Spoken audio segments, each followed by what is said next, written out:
নমস্কাৰ ফ্ৰেণ্ডছ, নতুন এটা ভিডিঅ'লৈ মই প্ৰাঞ্জল প্ৰতিমে আপোনালোকক সকলোকে স্বাগতম জনালো। ফ্ৰেণ্ডছ, আজি আপোনালোকৰ কাৰণে লৈ আহিছো, আপোনালোকে সকলোৱে গম পাইছে ইতিমধ্যে অগ্নিনাভ শিৱ মন্দিৰৰ কথা সকলোৱে জানে। শিৱসাগৰ নাজিৰাত আছে সেই অগ্নিনাভ শিৱ মন্দিৰ, য'ত আচলতে এটা প্ৰবাদ আছে যে সেই অগ্নিনাভ শিৱ মন্দিৰ যি মূৰ্তি ভাগত আপোনালোকে যদি অনলাইন যোগে সেই মূৰ্তি ভাগতো আপোনালোকে ভক্তি কৰিব বিচাৰে তেনেহলে তাৰ পৰা আচলতে সুফল পোৱা যায় বুলি এক সামাজিক মাধ্যমত এই বাতৰি ইতিমধ্যে সম্প্ৰচাৰ হৈছে বিভিন্ন ধৰণৰ, আৰু জনসাধাৰণৰ মাজত ইয়াক লৈ এক হাহাকাৰ সৃষ্টি হৈছিল। সেই কথা সকলোৱে জানে। এয়া মই কোৱা কথা নহয়, আচলতে এয়া ছচিয়েল মিডিয়াত ইতিমধ্যে বহু সম্প্ৰচাৰ হৈ গৈছে, আৰু বিভিন্ন ভক্ত আচলতে সেই কাৰণে সেই মন্দিৰ ভাগলৈ যায়, য'ত মহাদেৱৰ মূৰ্তি ভাগ আপোনালোকে দেখিছে নিশ্চয় সেই অগ্নিনাভ মন্দিৰৰ। এতিয়া কথা হ'ল, এই অগ্নিনাভ মন্দিৰৰ যি অনলাইন ব্যৱস্থাত সকলোৱে তাত সেৱা শ্ৰদ্ধা কৰাৰ পিছত যিহেতু সুফল পোৱা যায় বুলি যেতিয়াই এই অগ্নিনাভ মন্দিৰৰ এক বৃহৎভাৱে সম্প্ৰচাৰ হৈ গৈছিল, আৰু সেই তাৰ পিছতেই তালৈ বিভিন্ন ভক্তৰ সমাগম ঘটিছিল, আৰু সেই মন্দিৰ ভাগ প্ৰত্যেক দিনাখনেই তাত এগছি বন্তি জ্বলাইছিল। সেই বন্তি গছ আচলতে সকলো অসমৰ জনসাধাৰণেই দেখা পাবৰ কাৰণে অগ্নিনাভ মন্দিৰৰ পৰা সেই বন্তি ভাগৰ সম্পূৰ্ণ অনলাইন ব্যৱস্থাৰে প্ৰকাশ কৰা হৈছিল ফেচবুকত। তাৰ পিছতেই সমগ্ৰ অসমে গম পাইছিল সেই অগ্নিনাভ মন্দিৰ। এতিয়া কথা হ'ল, সেই অগ্নিনাভ মন্দিৰ যি ভাগ মূৰ্তি আছিল সেই মূৰ্তি ভাগ ইতিমধ্যে সেই মন্দিৰৰ পৰা চুৰি কৰা হৈছে, অৰ্থাৎ চুৰ হৈছে।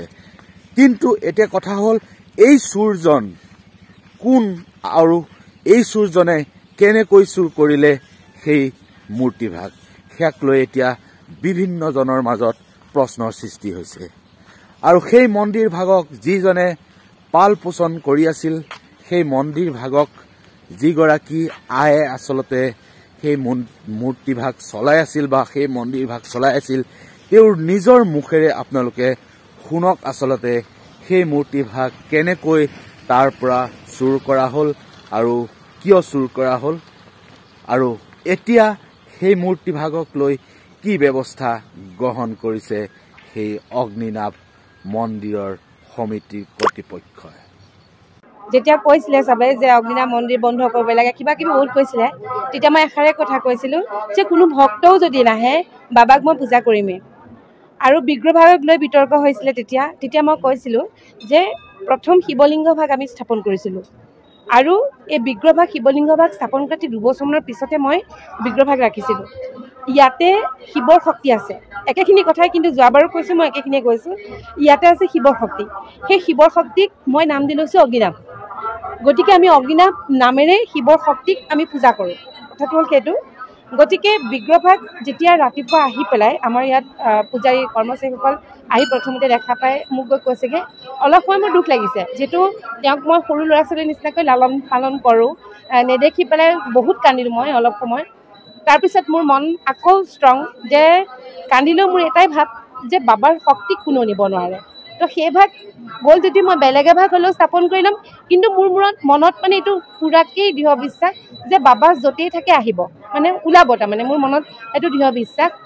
তাৰপিছত মই ষ্ট্ৰং কৰিলোঁ, নাই মই যাওঁ, পূজা মুঠতে কৰিমেই, মই যেনেকৈ কৰিব লাগে কৰিমেই। ঠিক মই কাপোৰ কানি ঠিক পিন্ধিছোঁ, পিন্ধি মেলি মই ইয়াত চাব আহিছোঁ।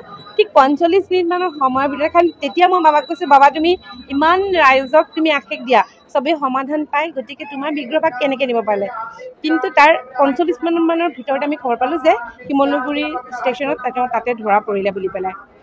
এতিয়া কথা হ'ল, আমি তেওঁক যিধৰণে পূজা কৰি আহিছোঁ, তেওঁক আমি পূজা সদায় কৰিমেই, আৰু মনত আমাৰ সেইখিনি তেওঁৰ শক্তিক আমি সদায় পূজা কৰোঁ, পূজা কৰিমেই। সেইধৰণে আমি আজিও এতিয়া পূজা কৰিমেই, আৰু কাইলৈ পৰহিলৈ এনেওতো আমাৰ মন্দিৰভাগ আমি তেওঁৰ স্থানান্তৰ কৰিব লাগিব। আমি মন্দিৰভাগ যেতিয়া নতুনকৈ বনাম আমি ক'ত কেনেকৈ বহাম সেইখিনি একো ক'ব নোৱাৰোঁ।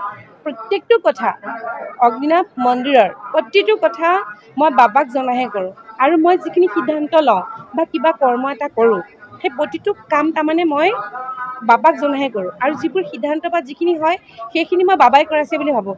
কিন্তু এই যে আজি হেৰালে বা নিলে এইটো মই কিবা এটা বাবাৰে কিবা এটা বুলি মই ভাবিছোঁ। তাৰমানে এইটো মই নিগেটিভ নাই ভাবা, কিন্তু একদম অন্তৰৰ পৰা মই এই স্থানতকৈ বাবালৈ চাই কৈছোঁ এইটো মই কিন্তু নিগেটিভ নাই ভাবা।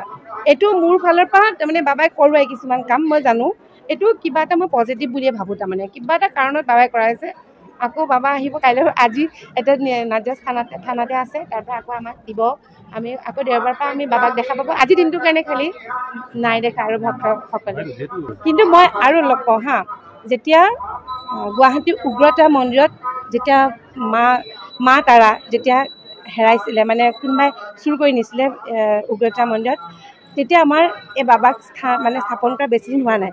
মই যে বাবাক কেইবাদিনো ভাবিছোঁ তেতিয়া মানে পাব লাগে, বিগ্ৰহভাগ পাব লাগে। কাৰণ কেলৈ তাৰ ঠিক এমাহমানৰ আগতে মই উগ্ৰতাৰা মন্দিৰৰ পৰা আহিছোঁ। সেই তেতিয়াও কিন্তু মোৰ মনত বহুত বিশ্বাস আছিলে। কাৰণ জাগ্ৰত যেতিয়া কিবা এভাগ মন্দিৰ হওক কিবা হয় তাত কোনেও ক্ষয় ক্ষতি কেতিয়াও কৰিব নোৱাৰে। সেই জাগ্ৰত তেতিয়াহ'লে নহ'লেহেঁতেন। তেওঁ যিটো জাগ্ৰত তেওঁৰ আশীষত চবেই পায়। এনেকুৱা ধৰণে কিবা আন মন্দিৰৰ ক্ষেত্ৰতো যদি হয়, কিন্তু এই যেতিয়া উগ্ৰতাৰা মন্দিৰৰ কথাটো ক'ব নালাগে যদিও মই কৈছোঁ, সেই তেনেকৈ ধৰক যেতিয়া আকৌ নতুন এভাগ স্থাপন কৰিব লৈছে তেতিয়া আগৰ ভাগ ঘূৰাই পাইছে। গতিকে শক্তি সেয়াই, তাৰমানে মাৰ শক্তিয়ে হওক বাবাৰ শক্তিয়ে হওক ভগৱানৰ শক্তি সেয়াই। আমাৰ বিশ্বাসটো মেইন, মানে সেইটোৱে কথা। আৰু দুখীয়ে শাস্তি পোৱাটো কিয় নিবিচাৰিম? এতিয়া মোৰ আজি প্ৰাৰ্থনা এটাই, দুখীয়ে শাস্তি পাওক, তেওঁৰ লগত যিখিনি আছিলে সেইখিনিয়ে ধৰা পৰিব লাগে, সিমানখিনিয়ে কথা। আৰু লগতে মই কওঁ যে আমাৰ মন্দিৰৰ নামত যে ফেক একাউণ্ট খুলি পেলাই বহুতে পইচা তুলি আছে, লাখ টকা তুলি আছে। আমাৰ সময় নাই, সময়ৰ অভাৱত আমি আজি কামবিলাকৰ পিছত দৌৰিব পৰা নাই। আপোনালোকে যদি ইচ্ছা কৰে আমি নাম্বাৰবোৰ দিব পাৰোঁ, যিবোৰ আমাৰ ফেক নাম্বাৰ আমালৈ আহে। তাৰমানে মানুহে শৰাই দিয়ে, পইচা লয়, 500 টকাকৈ পইচা লয়। ফেক নাম্বাৰ বহুত আছে, আপোনালোকক মই নাম্বাৰকেইটা দি দিম, আপোনালোকে সেই নাম্বাৰকেইটা দি দিব। আৰু এতিয়া মোৰ মনত নাই, যিহেতু হেৰি নাই, মই কৈ দিব পাৰোঁ আপোনালোকৰ ৰ'লে দুটামান কৈ দিব পাৰোঁ। বাকী যিকেইটা নাম্বাৰ ফেক নাম্বাৰ, এটা পেজ আছে জয় বাবা অগ্নিনাভ বুলি পেলাই, সেই তাত পূৰা পইচা ল'বৰ কাৰণে দি থাকে। জয় বাবা অগ্নিনাভ বুলি এটা পেজ আছে, তাত কয় যে শিৱৰাত্ৰিৰ কাৰণে পইচা তুলিব, আপোনালোকে যোগাযোগ কৰক। তাৰপিছতে বিহুৰ সময়ত কয়, দুৰ্গা পূজাৰ সময়ত কয়। কিন্তু আমি আজিলৈকে তেনেকুৱা ধৰণে পইচা তুলিবৰ কাৰণে আমি এই ধৰণে আমি কেতিয়াও পষ্ট নিদিওঁ। আমি ভগৱানৰ প্ৰতি যাৰ বিশ্বাস আছে, ভগৱানৰ ওচৰলৈ এনেও চব আহিবই। আমি মাত্ৰ কণ্টেক্ট কৰিবৰ কাৰণে আগতে আমি কণ্টেক্ট নাম্বাৰ পৰ্যন্ত আমি দিয়া নাছিলোঁ। আমি যে কোনো কণ্টেক্ট নাম্বাৰ দিয়া নাছিলোঁ। কণ্টেক্ট নাম্বাৰ লাষ্টত আমি এইকাৰণে দিবলৈ, যেতিয়া ফেক একাউণ্টবোৰ খুলি মানুহৰ পৰা পইচা ল'ব ল'লে তেতিয়াহে আমাৰ নাম্বাৰ দিয়া হৈছে। এতিয়া সেই নাম্বাৰবিলাকে পইচা তুলি ভক্তৰ পৰা লৈ আছে, আৰু ভক্তই গম নাপায়, পিছত গম পায়। আৰু যেতিয়াই বেছিকৈ সোধে তেতিয়া ব্লক কৰি দিয়ে, লগালগ ব্লক কৰি দিয়ে। কেইবাটাও নাম্বাৰ আছে, আপোনালোকৰ নাম্বাৰকেইটা মই দি দিম। সেইকেইটাও যদি কোনোবাই কিবা তদন্ত কৰিব পাৰে খুবেই ভাল পাম। আৰু সেই দোষীও যদি শাস্তি পায় অত্যন্ত শান্তি পাম। তাৰমানে কাৰণ আমাৰ সময় নাই কাৰণে আমি আজি লাগিব নোৱাৰোঁ। কেইবাটাও পেজ আছে, সেই পেজখিনি এই ধৰণে নাম্বাৰ দি আমাৰ লগত যোগাযোগ কৰক বুলি দিয়ে। আপোনালোকক সেইখিনি দিম, সেইখিনি আপোনালোকে চাই ল'ব পাৰিব। ইমানখিনিয়ে কথা। এতিয়া বহুত ভক্ত আছে, আৰু সকলো ভক্তৰ মনৰ বাঞ্ছা সিদ্ধি হওক। আপোনালোকে কেতিয়াও মনত দুখ নকৰিব, আপোনালোকৰ বাবা একেধৰণে আছে। এই শক্তিক কোনেও নিব নোৱাৰে, যেতিয়ালৈকে আমি তেওঁক অসন্তুষ্ট নকৰোঁ। আমি যিহেতু তেওঁক অসন্তুষ্ট নাই কৰা, আৰু তেওঁ ইয়াত বহিছে, নাজিৰাত বহিছে, এতিয়া সকলো ৰাইজকে তেওঁ আশীষ দিব, সেইটোৱে আমাৰ দৃঢ় বিশ্বাস।